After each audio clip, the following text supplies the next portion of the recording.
Chapter 6. Unforeseen Allies. Gepetto nervously walks up and down the toy shop, straightening a fallen pony here and aligning boxes of miniature toys there. Pico sits on the counter with dangling legs. It is concentrated on rapidly screening dozens of files from the cube. I don't like it. Gepetto mutters, looking at the silent TV screen. Video clips of riots are underlaid with news tickers about legal decisions and commentaries of civil rights experts. This is exactly what he wants. Gepetto admits grudgingly, recognizing the success of Winslow's tactics. The chaos of civil unrest allows drastic measures. To keep the peace, of course.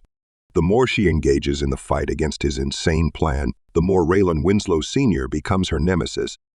Her effort to raise help from her old colleagues failed miserably. Everyone is up in arms against Winslow's private army. She could not reach Callian yet, and the university closed until further notice in protest against the outrageous decree.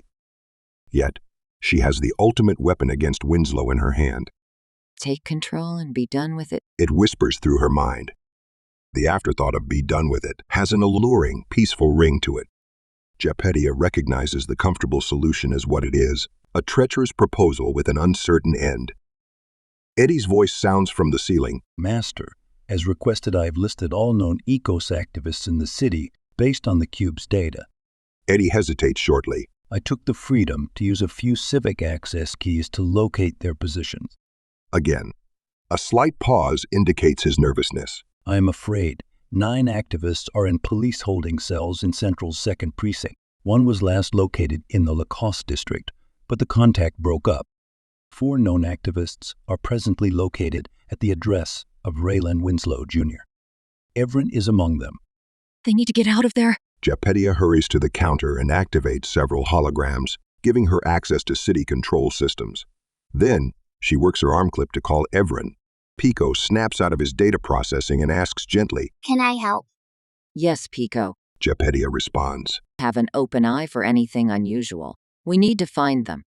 She blocked my call? Gepetto is stunned. Her worries for her young friend escalate frighteningly fast. A red light starts blinking in the hologram of Raylan's apartment building, a fire alarm. Gepetto zooms into the structure of the building and finds Raylan's apartment. A blue pulsating light indicates that automatic sprinklers are activated in the hallways. Hypnotized, Gepetto waits for further indications of what is happening in that apartment. She glances at the street surveillance hologram. Only a few people walk the streets, but suddenly they all look up into the sky. "Roof camera, opposite building." Pico calls excitedly. Gepetto frantically switches between camera views and finally gets a shot from the opposite building, an open online video feed for tourists. Flashes of light streak across a copter landing pad, where a copter slowly rises. Someone jumps out and tosses a body on board, climbing back into the cabin as the copter takes a wide turn, its underside sparking from bullet hits. Yes. Gepetto exclaims at the successful escape. She switches to air traffic control following the copter's turn to the south. The red blip passes the Lacoste district, but the contact suddenly breaks up. No. Gepetto shouts out. Visions of missiles hitting the copter jar her mind. Don't be stupid. She scolds herself. Who would use missiles to bring down a copter in the middle of the city? Can you enhance the video of the landing pad? She asks Eddie. Who is on that copter? She saw 5 figures, but she could be wrong. Facial recognition is running, Master. Eddie replies instantly. Pico tilts his head and touches Gepetto's arm. "There are 3 police copters on an interception course. Estimated time of arrival, 35 seconds. Get into their flight control, Pico. Gepetto orders the puppet. Increase above ground level to 800. She snickers as she follows the 3 gray dots on the hologram. Wicked, Master, if I may say so. Eddie applauses its master's simple plan. If the safety AI detects ground level while moving at speed, safety bags will immobilize the pilots and the AI forces the copter safely to the ground. After a moment, the gray dots slow down and rapidly lose altitude, descending to the ground. I have positive identification on pilot and passengers. Eddie cuts in. Raylan is the pilot, next to him Everin. In the back seat, I have confirmed Taryn and Siren, Raylan's triple partners. Arya was the one pulling Saren into the cockpit. Really? Gepetto exclaims. Who would have thought? She says. musing about the cheerful young Emma who fascinates Pico so much. Eddie continues. There's also quite a bit of blood on Saren, I'm afraid. Oh dear. Gepetto inhales sharply. The batteries are damaged. Pico points at a close-up of the copter's side, where several dark holes in a battery section are visible. At an estimated loss of 85% energy, they will have to land in about 2 minutes. Pico activates a map of the area and continues. If they turn southwest, they can reach this small village at the Federal Shore Highway. Pico points to a small cluster of buildings tugged under a large highway. Surrounded by cornfields, the town looks like an oasis in the middle of nowhere. Do we have anything out there? Gepetto screens the city's surveillance grids. There is an intersection camera at the exit ramp. Eddie confirms and opens a view to an intersection at night. The pale traffic lights barely illuminate the scenery. No movement is visible. After a while, Gepetto suddenly jolts back, as if struck by lightning. Gepetto Kaladi, you bloody idiot! Gepetto calls out and grabs her arm clip. Excuse me, Master? Eddie is confused. Its master sometimes chastises herself, but not to this extreme. This! She exclaims. I got this! She points to her arm clip excitedly, tapping and swiping frantically to find Evren's contact. She cannot send messages, but she can receive. Gepetto is relieved to find a way to contact her young friend. Hastily, she types and speaks along the words. If possible, go to settlement at highway. Stay low. Help is on its way. Send. Help is on its way? Eddie asks, perplexed. Gepetto is at least one step ahead of Eddie. What's the name of the free activist who was cited in Lacoste? She inquires of Eddie and taps through her display holograms. Pris Sullivan. Eddie replies instantly. Good.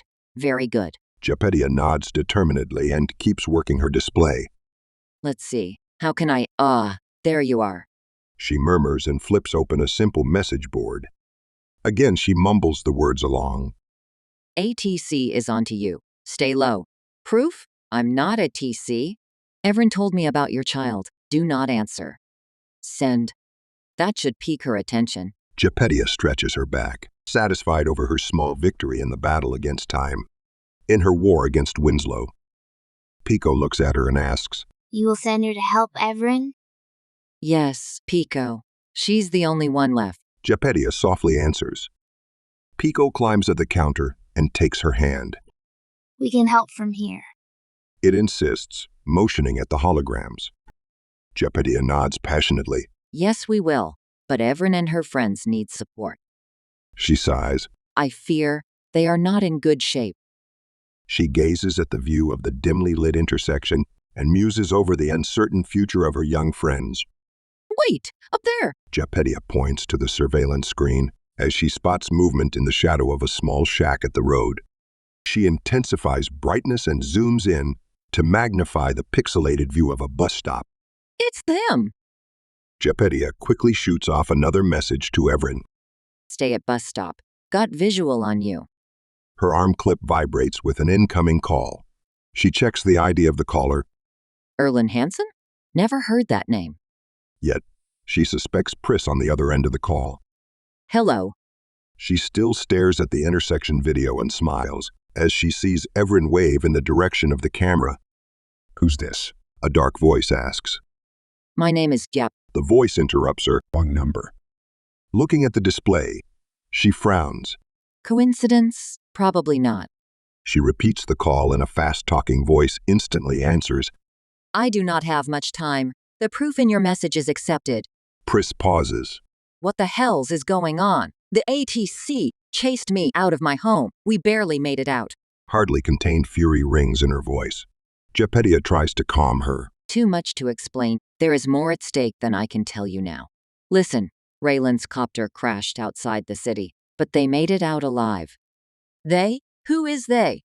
Raylan's triple partner Taryn and Saren, the Ama Arya, and Evren. A short silence follows Gepetto's words. Evren is with them? Pris asks. Is she hurt? How is she? Pris inquires, agitated. I don't know, but Saren's hurt. Gepetto replies, seizing the following silence to instruct Pris. I'll message you the map with their location. Don't trust me, trust your friends. Talk to Saren. Talk to Evren. They'll explain everything to you. But get them out of there. I can't. I have no place for my kid, and I'd rather die than put him in danger. Gepetto rubs her face in frustration as Pico asks, Does your kid like puppets and toys? Yeah, of course. You should see him playing. Pris breaks up her memories at the sound of the strange voice. Who's this? She demands to know. I'm Pico and I'm 12 years old. Do you like toys? Yes. She answers, slightly irritated. First contact with Pico can be overwhelming. I also like toys. Maybe your kid can stay with me and Gepetto. Eddie is here too. We have a lot of room to play, and all the toys you want.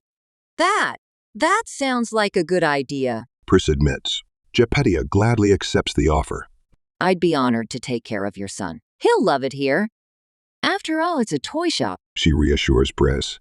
I got the address. Give me 20 minutes. Pris replies shortly and hangs up. Excellent. Gepetto exclaims, quickly typing another message to Evren.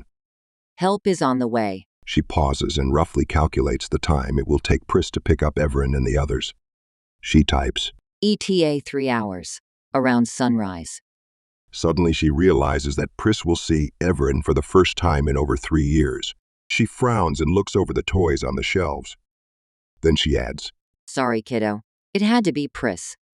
There is no one else. She sends the message, trying not to think about their reunion. The Ame mother who ran away and the Len mother who has never seen her child.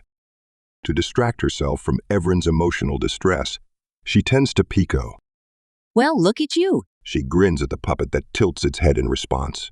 That was a really good idea, Pico. She says. I'm glad she accepted your offer. Me too. Pico replies. Now I can play with a real boy. But he is very young. Gepetto warns him. You have to be very careful. He is not a toy. I know, I'm a mom.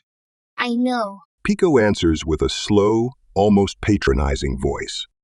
Gepetto senses the slight undertone of annoyance that is new in his voice patterns. My son? The teenager? She thinks, horrified. Oh my gods. Judging by what she heard from adolescents, this might have been a first seismic tremor that announces Pico's continental drift into adulthood. You could clean up the back room, so our guest feels more comfortable. Gepetto suggests and motions Pico to the back. She blows her cheeks as she turns to Eddie. And we should check what we can feed a 3-year-old crow.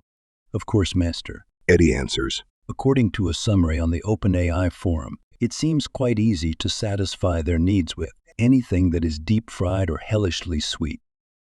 Gepetto laughs and responds. Well, I better get a little more wholesome food for the boy. She reaches for a basket and heads for the shop entrance. I'll be back in about 10 minutes. Just a short shopping run to the deli. I'll lock the doors. Stay safe. As the door closes behind her, Pico looks up at Eddie. Mom is frightened, yes? Yes, Pico. Can we help Mom? We help her right now just by being here. Eddie answers. Don't worry, everything will be fine. Eddie's words resound through logic gates and memory banks of its AI architecture. Meant to soothe Pico's worries, they work the same for Eddie and may have been the reason to utter them in the first place. Oh my, now the AI gets emotional. Just keep reading. Don't you worry about emotions.